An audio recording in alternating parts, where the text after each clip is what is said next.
Chapter 60 of the Book of Jasher. And when the year came round, being the 72nd year from the Israelites going down to Egypt after the death of Joseph, Zepho the son of Eliphaz the son of Esau fled from Egypt, he and his men, and they went away. And he came to Africa, which is Dinhabah, to Angeas king of Africa, and Angeas received them with great honor, and he made Zepho the captain of his host. And Zepho found favor in the sight of Angeas and in the sight of his people, and Zepho was captain of the host to Angeas king of Africa for many days. And Zepho enticed Angeas king of Africa to collect all his army to go fight with the Egyptians, and with the sons of Jacob, and to avenge of them the cause of his brethren. But Angeas would not listen to Zepho to do this thing, for Angeas knew the strength of the sons of Jacob, and what they had done to his army in their warfare with the children of Esau. And Zepho was in those days very great in the sight of Angeas and in the sight of all his people, and he continually enticed them to make war against Egypt, but they would not.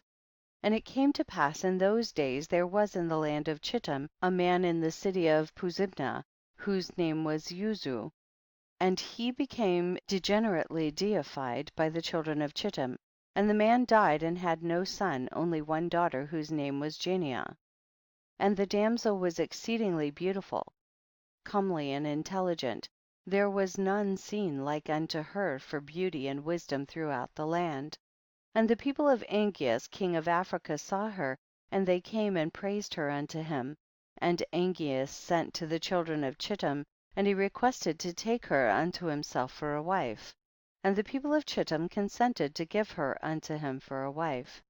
And when the messengers of Angeas were going forth from the land of Chittim to take their journey, behold the messengers of Turnus king of Bibentu came unto Chittim.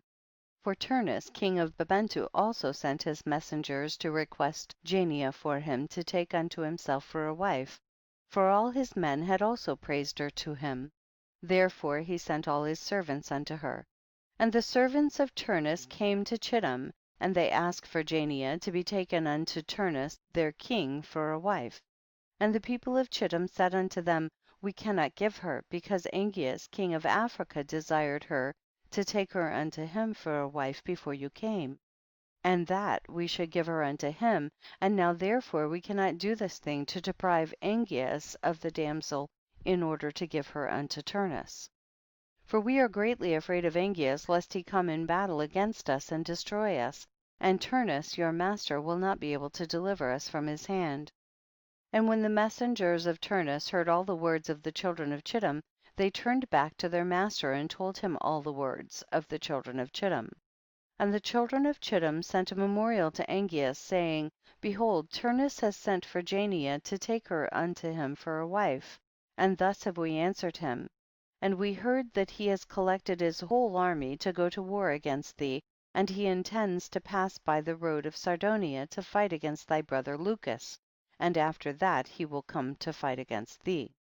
And Angeas heard the words of the children of Chittim which they sent him in the record, and his anger was kindled, and he rose up and assembled his whole army, and came through the islands of the sea, the road to Sardonia, unto his brother Lucus, king of Sardonia.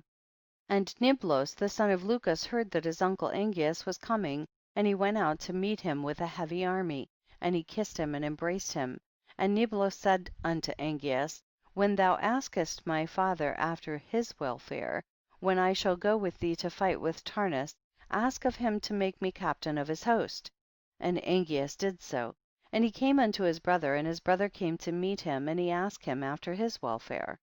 And Angeas asked his brother Lucus after his welfare, and to make his son Niblos captain of his host, and Lucus did so. And Angeas and his brother Lucus rose up, and they went toward Turnus to battle, and there was with them a great army and a heavy people.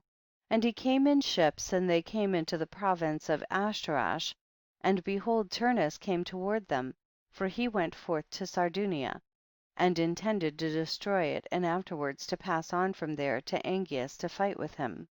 And Angeas and Lucus his brother met Turnus in the valley of Canopia, and the battle was strong and mighty between them in that place. And the battle was severe upon Lucus king of Sardunia, and all his army fell, and Nebulos his son fell also in that battle. And his uncle Angeas commanded his servants, and they made a golden coffin for Nebulos, and they put him into it. And Angeas again waged battle toward Turnus, and Angeas was stronger than he, and he slew him, and he smote all his people with the edge of the sword. And Angeas avenged the cause of Nebulos his brother's son, and the cause of the army of his brother Lucus. And when Turnus died, the hands of those that survived the battle became weak, and they fled before Angeas and Lucus his brother. And Angeas and his brother Lucus pursued them unto the high road which is between Ophanu and Roma, and they slew the whole army of Turnus with the edge of the sword. And Lucus, king of Sardunia, commanded his servants that they should make a coffin of brass, and that they should place therein the body of his son Nebulos, and they buried him in that place. And they built upon it a high tower, there upon the high road, and they called its name after the name of Nebulos unto this day, and they also buried Turnus king of Bibentu there in that place with Nebulos. And behold, upon the high road between Alphanu and Roma, the grave of Nebulos is on one side and the grave of Turnus on the other, and a pavement between them unto this day. And when Nebulos was buried, Lucus his father returned with his army to his land Sardunia, and Angeas his brother king of Africa went with his people unto the city of Bibentu, that is the city of Turnus. And the inhabitants of Bibentu heard his fame, and they were greatly afraid of him, and they went forth to meet him with weeping and supplication. And the inhabitants of Bibentu entreated of Angeas not to slay them nor to destroy their city, and he did so, for Bibentu was in those days reckoned as one of the cities of the children of Chittim, therefore he did not destroy the city.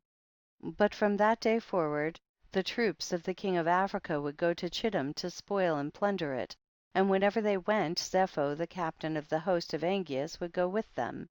And it was after this that Angeas turned with his army, and they came to the city of Puzimna, and Angeas took thence Jania the daughter of Uzu for a wife, and brought her unto his city, unto Africa. Chapter 60.